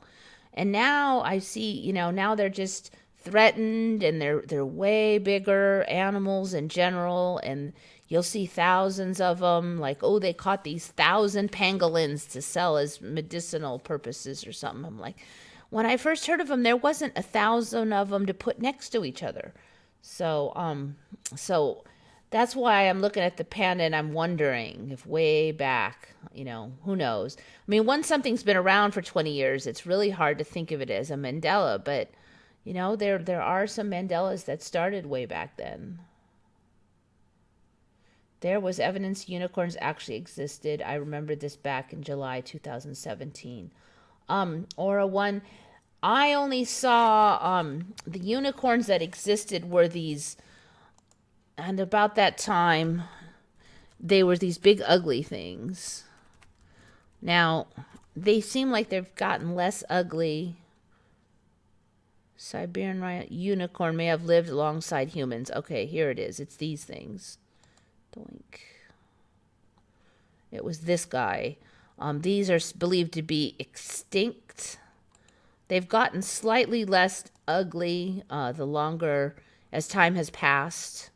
But they're not the gracile, beautiful, horse-like creature that we think of as a unicorn. But they are a little bit less coarse than when I first saw them 2 years ago. And so they said that, this might have been like where the legend came from or something, was what they were saying a couple of years ago. Down with all the jerks, 55 Porter. Yeah, let me know if there's any more that need deleting. I don't see anything right now. Scotland country animal is unicorn. Yeah, I know about that because Mandela Effect's channel. Okay, this is the first time I'm hearing about this creature, Shari D. Yeah, this came out for me a couple years ago. They said, this might have been they discovered this creature that used to exist, and it might have been the origin of the unicorn legend.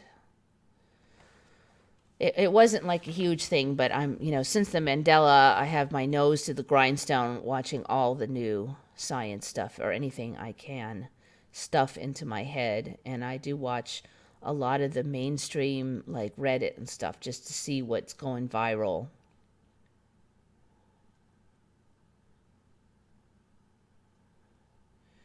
Once upon a time, do you remember 7 Olympic rings for 7 continents? I am not sure on that one. I can't say I'm sure on that one. I mean, I had 7 continents.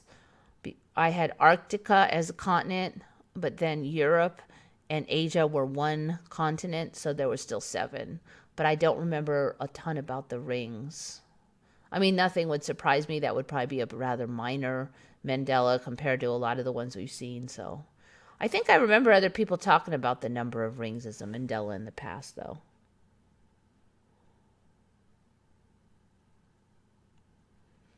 Was always narwhal's teeth that British sailors brought back and sold as unicorn horns. Mark. For me, there were no narwhals. That one showed up a couple years ago. I know that some of the other affected still remember narwhals, but there was no narwhals for me. And there was no unicorn horns from narwhals. There just weren't.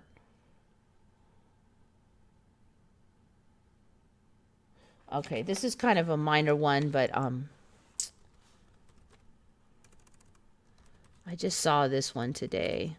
I swear I see Mandelas every day. The clownfish, the markings. I mean, this is kind of a minor one, but I don't remember the markings having, like, this is a good example of one here. Oops, make it bigger. All right, I don't remember the white going like this. I just remember them being white striped, and now they have this pinched up here. And this one, I just remember them being stripes. Now they have this kind of ring around their head, too.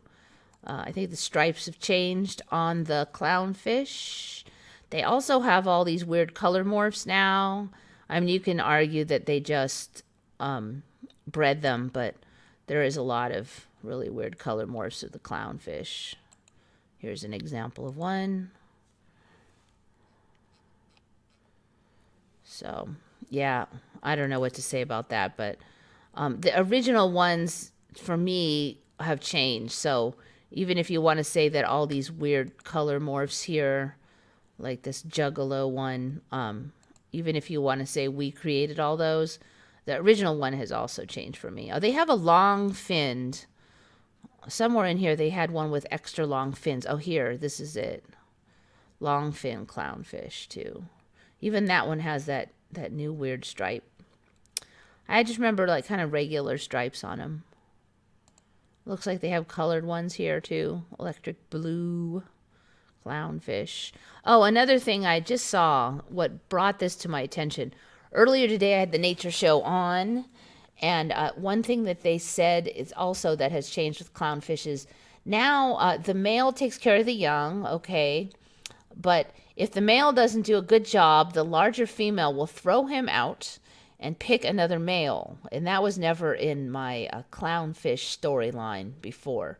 Clownfish are kind of a classic for the talking about communities working together. The clownfish clean the anemone, and the anemone protects the clownfish, all that kind of spiel. So, that one I've heard of That I've learned about those a number of times, and there was never a thing where the female would kick the male out if she did a bad job. So interesting, just little change.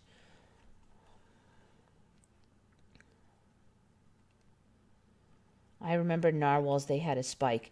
You know, I asked one of my friends that was in the Navy, and he remembers narwhals having like a 1 or 2 foot spike. I think they're 8 to 12 feet now. But he does not, he had just remembered them having a little horn thing, not like this 8-foot thing. Yeah, let's see. Narwhal.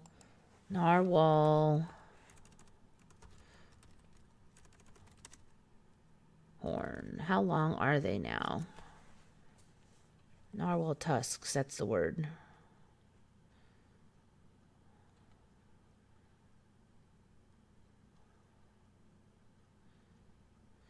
Narwhals are born gray, and as they age, they turn black and white. Ah, so that's new. So narwhals turn black and white now. You just can't keep up with this stuff anymore. They didn't. I just studied these. They did not turn black and white.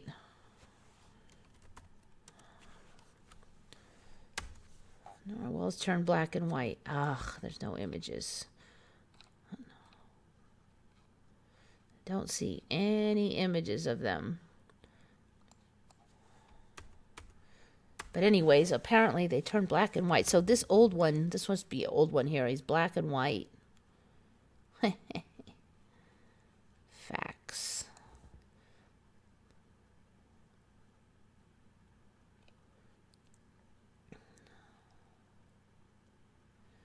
All right. The tusk can grow to 9 feet, 3 meters long, and weigh more than 22 pounds. All right, I think it's still 8 to 10, but they're saying 9 here. I remember seeing 8 to 10. Okay, so there's one new thing on the narwhals. They turn black and white with age.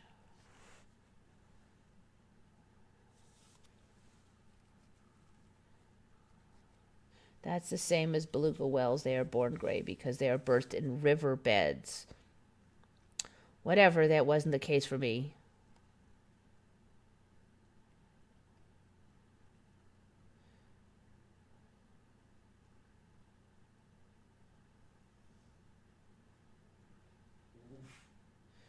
Sorry, so Finding Nemo's story has changed. I don't know. I think maybe just the slight coloration change. I mean, Finding Nemo is not supposed to be reality, so they don't necessarily have to change it if reality changes.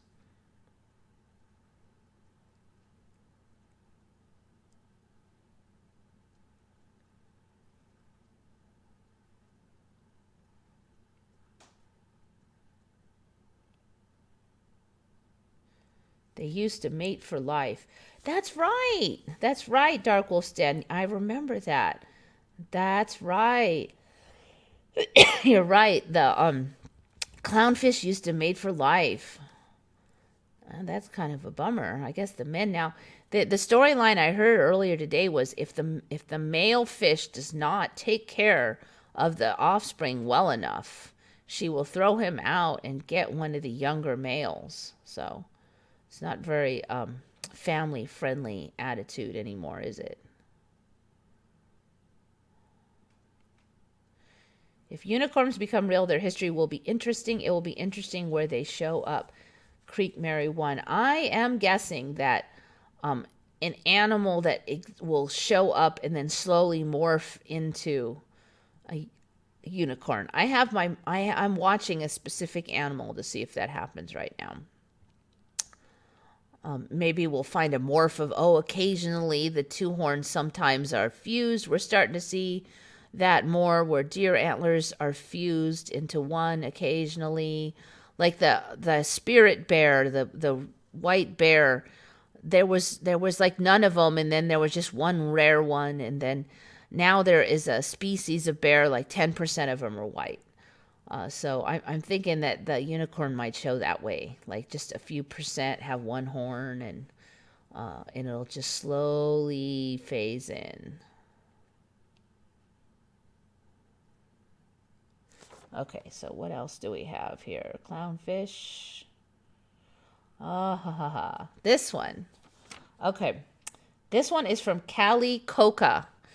She found this one. 2 lynx. Let's see if I can find this one.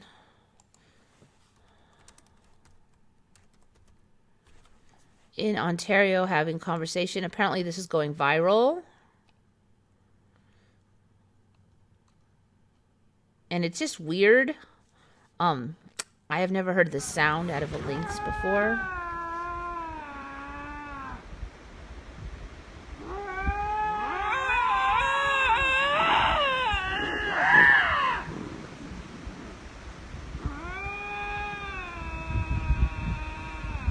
This is so cool.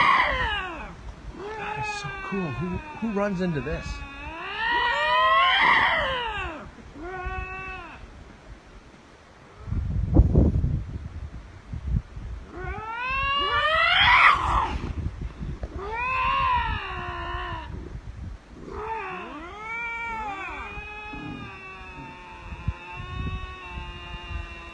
Okay, so anyway, I mean, I know cats make weird noises, but apparently the story is that's the noise that lynx make now. I can't believe they're just standing there doing that right in front of the vehicle, but I mean, lynx and cougar are usually very much hiding from humans. They make roaring noises. They don't make, it sounds like little kids faking it, but I mean, nobody is disputing that that's the sound they actually make. So I think that that is probably legit for this timeline, but it just sounds so fake. Anyway, so Callie Coca said that one in comments, and I thought that was real interesting. It's worth putting out there. I mean, the animals are changing so much, so why not the lynx? I mean, I kind of remembering back, and I remember those. I'm pretty sure those are Canadian lynx there. Let's see if it says. I don't think it says, but I remember Canadian lynx being really, really similar to the mountain lion cougar, to the bobcat. Canadian lynx being really similar to the U.S. bobcat, and they seem like they're kind of delineating and separating more and more, and this might be part of it. Jacob's sheep used to have only 2 curly horns. For me, now most have 4 horns. Yeah. Olivier Henry. Check it out because they're saying that some can have 7 or 8 horns now, those Jacob's sheep. That's constantly changing. And you will find them. Let's pull that one up. Jacob's sheep. I was just looking into that. There are ones with a lot of horns now. Let's see if I can find some with that.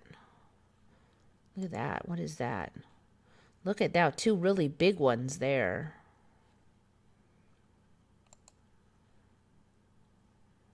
Look at them. They're getting, yeah, I was seeing them only like this, but now you're just seeing these lower ones getting bigger and bigger. More and more crazy. Look at that. Look at that top horn. It's so big. All right.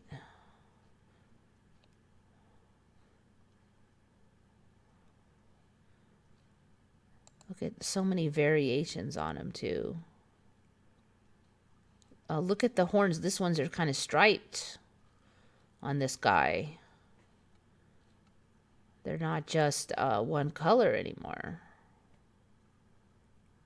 Okay, this guy, no, he still just has... Yeah, it looks like these horns are getting bigger on these guys and more variable. All right, I swear I saw something where they said they can have up to 8 on occasion. Although they may have as few as 2 or as many as 6. All right, 6 horns. Jacobs. I checked a couple weeks ago, though, and I swear I saw some that had 8. They said they could have up to 7 or 8. Okay, here's one that has a bunch of little ones. 6 horns.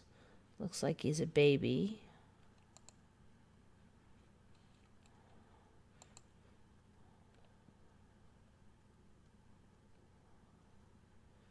All right, I'm not finding too much, but last time I looked, I was able to find a fair number of them. What I'm seeing this time is a lot more variation in how the horns are going. Like, I did not see anything like this with these spiky ones last time. Now there's quite a number of them. See, like this one with these huge ones on both. So that's what I'm seeing. A few less horns, but they're bigger. It's this one. Oh, there's so many weird sheep now. It used to be they were all more like this, but not quite that curly. So this second pair is getting bigger and wilder. You know, you just can't keep track of all this stuff. There's just so much changing all the time.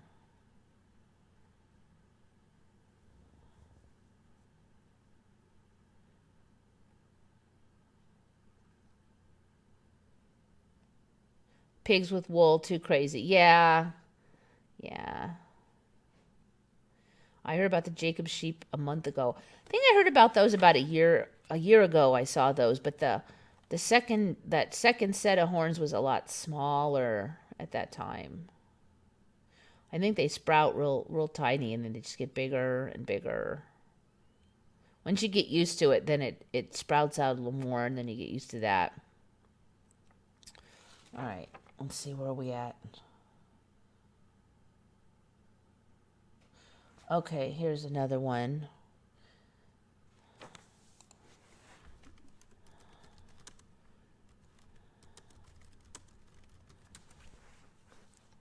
All right, saw this on Reddit recently. There's been a lot of talk about alligators swimming around in the ocean more now. It used to be that they would just be at the mouths of rivers, but now... So here we have two sharks swimming around, and there's a gator on top. And that's just an image you never saw before.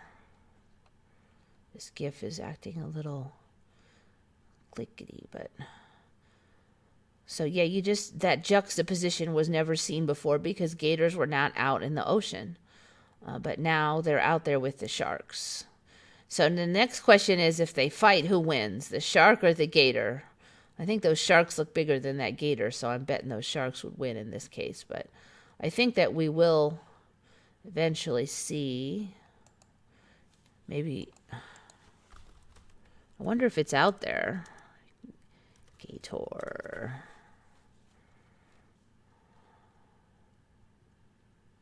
Bull sharks attacked, killed, and eaten by huge saltwater crocodile. Images. Yep. All right, it's out there. I guess it's probably whoever's bigger wins.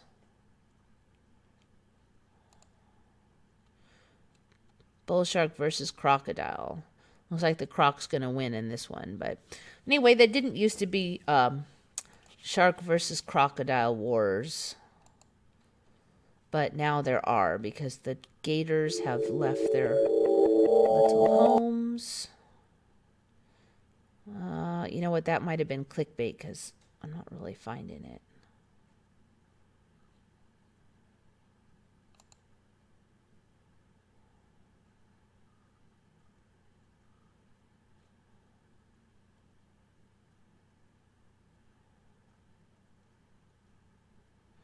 I think that's just a shark being caught.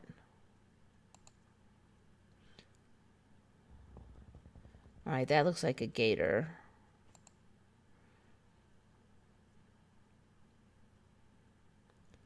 All right, so this gator has caught this small, probably a shark. But anyway, so that's a new thing for me. Sharks versus gators.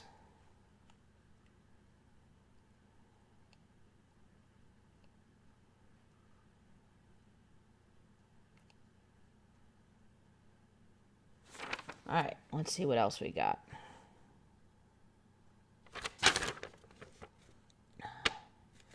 All right, there's another Reddit thing I saw recently. I mean, I know that starlings congregate in large groups, but it's getting to the point where they just are like fish. I mean, there's starlings that look like meteor showers. There's starlings that look like tornadoes. This is just getting more and more extreme. Let me get rid of this. Look at how these starlings are now. I mean, it's just getting crazy.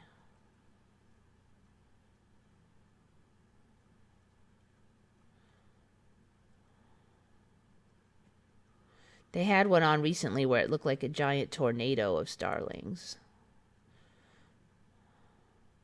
Now, the formation is very similar to fish. I mean, you'd almost think you were in the ocean here with these starlings. And it just seems like it's getting more crazy all the time. So anyway, they call these starling clusters, they call them murmurations. So you can look up murmurations of starlings. Well, here's another one up here.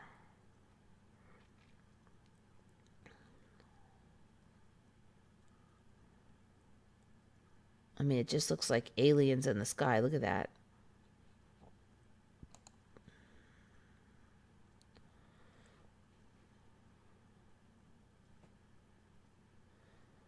Okay, I just don't get tired of looking at those things. Anyway, yeah, I don't think that we had those. Sorry, that one's new for me. All right. God, there's so many. What time is it? It's 2 o'clock in the morning. So I think I have a few more. I think I'm going to hold them off till next time because it's getting so late, and I think they're going to cut off the front of my video now if it's over 2 hours. So let's see if anyway, so I think that's about it for me. It's 2 o'clock and it's past my bedtime. So thank you all for coming, and I will see you again a week from today, midnight my time, Pacific Standard Time. Thank you guys. Time to turn it off. Actually, I think I need to turn it off up here. Doo-doo.